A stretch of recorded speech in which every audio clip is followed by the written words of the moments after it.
Hello students, my name is Akshay Pawar और मैं आपका बहुत स्वागत करता हूं पवार एकेडमी पर। बेटा, जैसे कि आप सभी लोग जानते हैं कि कोविड की वजह से जो ऑफलाइन स्टडीज़ है बिल्कुल बंद हो चुकी है और बच्चों की पढ़ाई पर बहुत इफेक्ट आया है। इसीलिए हम लोग आज से क्लास 12 की फिजिक्स स्टार्ट करने जा रहे हैं, जिसमें कि मैं पूरी कोशिश ये करूँगा कि जो मैं आपको यहाँ पे समझा रहा हूँ या बता रहा हूँ उससे आपको कॉन्सेप्चुअल क्लैरिटी मिल जाए, आप कोई भी क्वेश्चन इजीली सॉल्व कर पाए।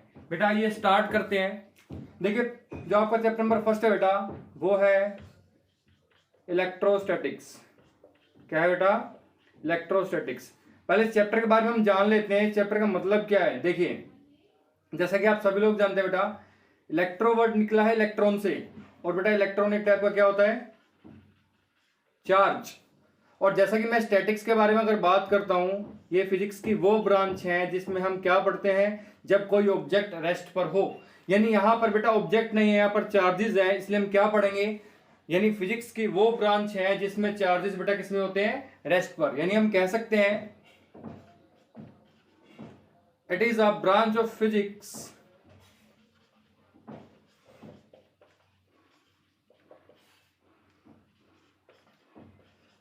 which studies about charges at rest। ठीक है बेटा।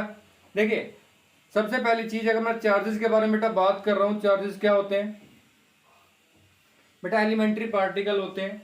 और जैसा कि आपने सुना होगा, चार्जेस दो तरह के होते हैं, positive charge and negative charge, है ना बेटा? देखो, चार्जेस आप लोगों ने पढ़ा है छोटी क्लासेस में। दो तरह के चार्ज बेटा होते हैं। First one is positive charge and second one is negative charge. बेटा, जब हम चार्ज की बात कर रहे हैं तो इनके असाइनमेंट देख लेते हैं। देखिए, चार्ज की बेटा असाइनमेंट क्या होती है? कूलम। क्लास 10th में आप लोगों ने पढ़ा होगा। ठीक है बेटा। अगर हम बात करें, देखिए इसकी सीजीएस यूनिट हम डिनोट करते बेटा स्टैट कूलम से। क्लियर? और दोनों के बीच में जो रिलेशन बेटा होता है ना, आप बोल सकते हैं 1 coulomb is equals to 3 into 10⁹ stat coulomb. Clear बेटा? तो देखिए, ये वैल्यूज आपको पता होने चाहिए, यानी एसआई यूनिट में और सीजीएस यूनिट में क्या रिलेशन होता है। और आपको पता होगा बेटा सीजीएस यूनिट क्या होती है? सेंटीग्राम सेकंड वाली जो यूनिट होती है सीजीएस यूनिट। अगर हम बात करें बेटा, जैसे देख लीजिए, अगर हमने कोई प्रोटॉन लेकर के चले हैं, प्रोटॉन के ऊपर चार्ज पॉजिटिव होता है, तो हम डिनोट करेंगे बेटा उसको पी पॉजिटिव से या खाली ई से। अगर हम नेगेटिव चार्ज की बात कर रहे हैं बेटा, नेगेटिव चार्ज में हम क्या लेके चलते हैं? इलेक्ट्रॉन। उसके ऊपर चार्ज क्या होता है? नेगेटिव। तो यहां पर चार्ज की वैल्यू बेटा कितनी होती है? अगर मैं एक इलेक्ट्रॉन की बात कर रहा हूं बेटा, उसके ऊपर चार्ज कितना होता है? 1.6 इंटू 10⁻⁹ कूलम। बेटा ये आपको मैग्नीट्यूड इसका याद होना चाहिए, क्योंकि आपको न्यूमेरिकल्स में काम आएगा। देखिए, जो एग्जैक्ट वैल्यू होती है 1.602 करके होती है, इंटू 10⁻⁹ होती है। लेकिन हम न्यूमेरिकल में इजी सॉल्विंग के लिए क्या वैल्यूज लेकर के चलेंगे? 1.6 इंटू 10⁻⁹ कूलम। क्लियर है बेटा? देखिए, आगे बढ़ते हैं बेटा। आगे बढ़ने से पहले एक मैं चीज डिस्कस करना चाहूंगा। देखिए, हम जो वीडियोस में आपके सामने ये लेकर के आ रहा हूं, इसमें बेटा हम सीबीएसई कवर कर रहे हैं। ठीक है, सीबीएसई के लास्ट ईयर के क्वेश्चन भी डिस्कस करेंगे। लेकिन बेटा इसके बाद जो वीडियोस आएंगी उसमें हम बेटा आईआईटी जेई उनके कॉन्सेप्ट और उनके न्यूमेरिकल्स कवर करेंगे। यानी मैं कहना ये चाह रहा हूं कि हमारा सीबीएसई के वीडियोस और बेटा हाई लेवल के जो वीडियोस होंगे, जेई जो नीट को कवर कर रहे होंगे, उनको बेटा हम अलग से डालेंगे, ताकि सीबीएसई की वीडियोस और वो वीडियोस आपस में मिक्स ना हो। आइए स्टार्ट करते हैं बेटा आगे बेसिक से। देखिए बेटा, इतना पढ़ने के बाद मैं आपको एक बेटा कॉन्सेप्ट बताना चाहता हूं, वर्क फंक्शन। क्या पढ़ना चाहते हैं बेटा? Work function. ये कॉन्सेप्ट आपने क्लास 11th में चैप्टर नंबर 2 की केमिस्ट्री में पढ़ा होगा। देखिए बेटा, वर्क फंक्शन क्या होता है। मान लीजिए बेटा मेरे पास कोई सब्सटेंस ए है। बेटा इसके पास क्या है? मान लीजिए यहाँ पे इलेक्ट्रॉन्स हैं। बेटा इलेक्ट्रॉन को निकालने के लिए हमें एनर्जी सप्लाई करनी पड़ेगी। क्यों? क्योंकि इलेक्ट्रॉन और न्यूक्लियस के बीच में क्या होता है? Electrostatic force of attraction. इनके बीच में फोर्स ऑफ अट्रैक्शन है। तो बेटा आप यहां से इलेक्ट्रॉन को निकालने के लिए आप मिनिमम एनर्जी कितनी सप्लाई करोगे। मैं क्या बोल रहा हूं, एक गिवन सब्सटेंस से एक इलेक्ट्रॉन को निकालने के लिए आप मिनिमम एनर्जी कितनी सप्लाई करोगे, बेटा वही होता है वर्क फंक्शन। यानी क्या बोलना चाह रहा हूं, it is the minimum energy supplied to remove an electron from the given substance।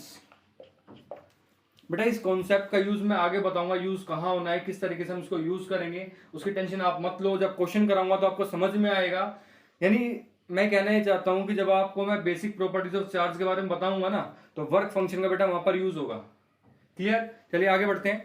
तो बेटा मैंने क्या बताया कि इलेक्ट्रॉन को निकालने के लिए मिनिमम एनर्जी आप कितनी सप्लाई करोगे, बेटा वो क्या होता है, उसका वर्क फंक्शन।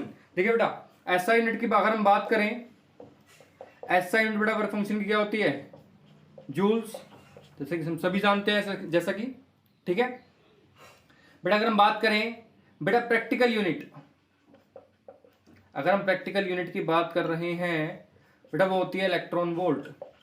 क्या होती है बेटा, इलेक्ट्रॉन वोल्ट, ईवी से डिनोट करेंगे इसको हम लोग। और बेटा इन दोनों के बीच में जो रिलेशन है वो क्या होता है बेटा, 1 इलेक्ट्रॉन वोल्ट में 1 electron volt equals to 1.6 into 10⁻⁻19 joules. ये बेटा इन दोनों के बीच में क्या होता है, रिलेशन। क्लियर है बेटा। तो अब आप लोग बेटा इसका एक स्क्रीनशॉट ले लीजिए, फिर मैं इसको इरेज करता हूं यहाँ से फटाफट से। बेटा स्क्रीनशॉट लेंगे इसका, डन। चलिए बेटा हटा देते हैं इसको यहां से। तो हमने अभी तक क्या डिस्कस किया बेटा, इलेक्ट्रोस्टैटिक्स क्या होता है, और चार्ज बेटा कितने टाइप के होते हैं, उसकी एसआई यूनिट और सीजीएस यूनिट में रिलेशन क्या होता है, एक इलेक्ट्रॉन के ऊपर चार्ज कितना होता है, वर्क फंक्शन क्या होता है। बेटा इन्हीं के बेसिस पर अब हम आगे थोड़ा फॉरवर्ड करते हैं। जो नेक्स्ट टॉपिक है बेटा वो क्या है, बेसिक प्रॉपर्टीज ऑफ चार्जेस। क्या डिस्कस करने वाले हम लोग, बेसिक प्रॉपर्टीज ऑफ चार्जेस। बेटा जो फर्स्ट प्रॉपर्टी है वो हम क्या पढ़ेंगे, एडिटिविटी ऑफ चार्जेस। देखिए बेटा एडिटिविटी आप लोग नाम से पता लगा पा रहे हैं, एडिशन।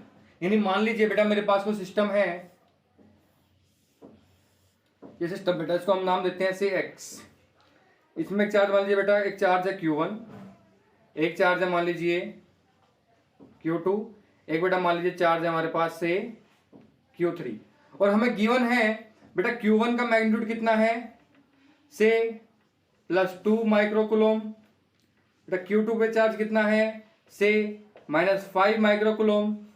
बेटा से Q3 पर चार्ज कितना है, से 6 माइक्रोकूलोम। यानी बेटा पॉजिटिव साइन है यहाँ पर। यानी बेटा मैं कह सकता हूं ये चार्ज आपका पॉजिटिव है, ये नेगेटिव चार्ज है, और ये पॉजिटिव चार्ज है।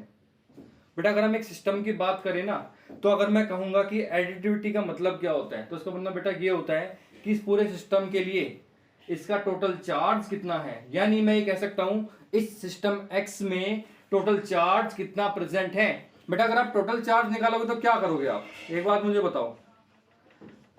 अगर आप लोग बेटा टोटल चार्ज निकाल रहे हैं तो सिंपल आप चार्जेस को उठा करके बेटा क्या करोगे, ऐड, यानी Q1 + Q2 + Q3। बेटा Q1 के ऊपर चार्ज कितना है, +2 माइक्रोकूलोम। एडिशन Q2 के ऊपर चार्ज कितना है, -5 माइक्रोकूलोम। एंड Q3 के ऊपर चार्ज बेटा कितना है, +6 माइक्रोकूलोम। यानी बेटा ये आ गया 2 - 5 + 6। यानी बेटा आप कह सकते हैं कितना आ गया आपके पास, 3 माइक्रोकूलोम। बेटा ये आपके पास क्या आया है, टोटल चार्ज से मैं टोटल चार्ज को मैं सेम मान लेता हूं Q। तो बेटा यही होता है एडिटिविटी ऑफ चार्जेस। यानी एक सिस्टम में टोटल चार्ज कितना प्रेजेंट है, बेटा उसी को हम क्या बोलते हैं, एडिटिविटी ऑफ चार्जेस। बेटा एक चीज ध्यान रखना, वो कब, जब तक कि बेटा सिस्टम आपका क्या है, आइसोलेटेड है। बेटा सिस्टम कैसा है, आइसोलेटेड, यानी यहां से कोई चार्ज बाहर नहीं जाएगा और बाहर से कोई चार्ज बेटा अंदर नहीं आएगा। तो टोटल चार्ज बेटा कितना रहेगा इसका, 3 माइक्रोकूलम। अगर यहां से बेटा कुछ चार्ज ट्रांसफर हुआ, यानी यहां से कुछ चार्ज आगे गया या कुछ चार्ज इसके अंदर आया, तब बेटा ये टोटल चार्ज में क्या आ जाएगा, आपका डिफरेंस आ जाएगा। बात क्लियर है बेटा? देखिए जब हम इस प्रॉपर्टी के ऊपर बात करते हैं ना बेटा, तो इसके ऊपर सीबीएसई में न्यूमेरिकल्स आए हुए हैं। न्यूमेरिकल बेटा किस टाइप से आए हैं उसको बताने से पहले आपको समझना पड़ेगा एक छोटा सा कॉन्सेप्ट। देखिए जैसे मान लीजिए बेटा हमारे पास एक सब्सटेंस ए है, एक सब्सटेंस बेटा बी है। क्लियर? मैं मान लेता हूं बेटा इनके ऊपर चार्ज है से, इसके ऊपर चार्ज है बेटा से प्लस 3 माइक्रोकूलम, इसके ऊपर चार्ज है से 5 माइक्रोकूलम। बेटा इन ऑब्जेक्ट्स को, सब्सटेंस ए और सब्सटेंस बी को बेटा मैं कॉन्टैक्ट में लेकर के आता हूं। बेटा ये ए है और ये बी है। बेटा जब आप इसको कॉन्टैक्ट में लेकर के आओगे तो बेटा ये इसको हम क्या मान सकते हैं, पूरा एक सिस्टम मान सकते हैं। तो बेटा इसके ऊपर टोटल चार्ज कितना आएगा, +3 इस पर है +5 इस पर है, बेटा कितना हो जाएगा 5 + 3 = 8 माइक्रोकूलम। क्लियर? टोटल चार्ज बेटा ए प्लस बी का मिलाकर हमारे पास कितना आ गया, 8 माइक्रोकूलम। क्लियर? बेटा जब हम इन चार्जेस को सेपरेट करेंगे, बेटा इन हमने क्या लिया, यहां पर इनको कॉन्टेक्ट में लेकर के आए हैं। बेटा यहां पर हम क्या कर रहे हैं, इन चार्जेस को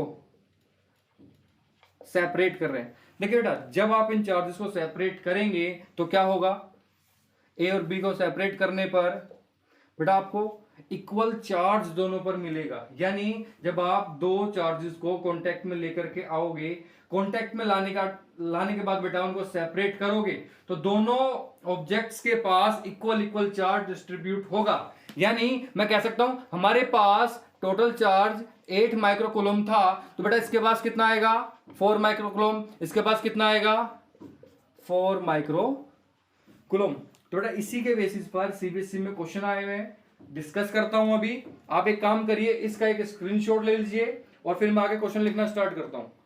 डन बेटा? चलिए तो इसको मैं अगर हटाता हूं बेटा तो आपको एक क्वेश्चन हम लेकर के चलते हैं। जो क्वेश्चन आया था बेटा, क्वेश्चन क्या था बेटा, उस क्वेश्चन में ना कूलम्स लॉ का भी यूज होगा जो मैं आगे डिस्कस करने वाला हूं। लेकिन उससे पहले मैं आपको समझाता हूं क्वेश्चन कैसे आया था। कि आपके पास मान लीजिए एक ऑब्जेक्ट है ए, एक ऑब्जेक्ट है बेटा बी, इसके ऊपर मान लीजिए चार्ज बेटा क्यू है, इसके ऊपर चार्ज कितना बेटा क्यू है। इसको बेटा नोट में डालना। इस क्वेश्चन की पूरी सॉल्विंग कूलम्स लॉ बताने के बाद मैं आपको नेक्स्ट वीडियो में कराऊंगा। क्लियर? यानी एक चार्ज आपके पास ए था, एक चार्ज आपके पास बी था बेटा, उनकी वैल्यूज मैग्नीट्यूड कितना था क्यू एंड क्यू। एक बेटा एक ऑब्जेक्ट थी सी, जो इनिशियली बेटा क्या था, जो इनिशियली अनचार्ज बॉडी थी सी, उसको पहले हम बेटा ए के कांटेक्ट में लेकर के आए। इस सी को पहले हम लोग ए के कांटेक्ट में बेटा लेकर के आए तो क्या होगा बेटा, इसके ऊपर चार्ज क्यू है, इसके ऊपर चार्ज बेटा कितना है 0। इनिशियली अनचार्ज का मतलब कितना है, इसके ऊपर कोई चार्ज बेटा नहीं है, यानी वैल्यू कितने ले सकते हैं हम लोग चार्ज की 0। क्लियर है बेटा? एक बार टाइमिंग में चेक कर लेता हूं। हाँ जी, तो बेटा मैं क्या कह रहा था, टोटल चार्ज कितना है आपके पास Q + 0 = Q। अब मैं बेटा A और C को सेपरेट करता हूं।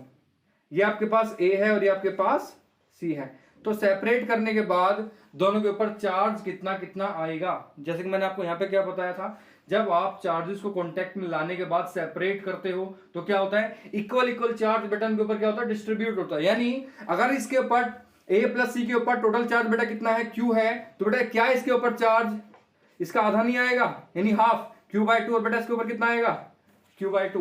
क्लियर है? अब उसके बाद क्या किया गया था, इस बेटा ऑब्जेक्ट C को जिसके ऊपर चार्ज Q/2 था, फिर B के कांटेक्ट में लेकर के आए।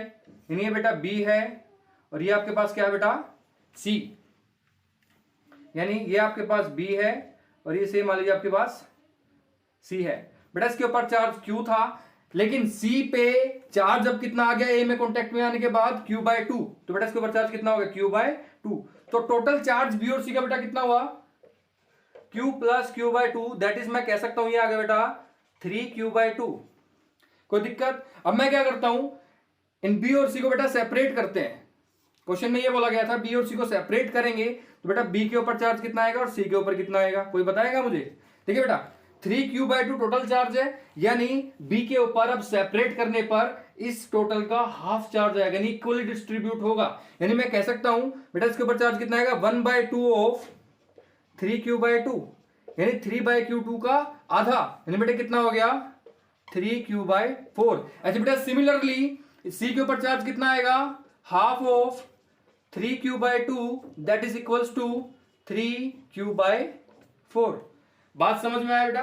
तो आगे नेक्स्ट क्या किया गया था इस क्वेश्चन में, इन चार्जेस को उठाकर, किसको बेटा, चार्ज सी को उठाकर ए और बी के बीच में रख दिया गया था। यानी ये बेटा मान लीजिए चार्ज ए यहां पर है, ये चार्ज बी यहां पर है, और सी को बेटा इनके मिड में रख दिया।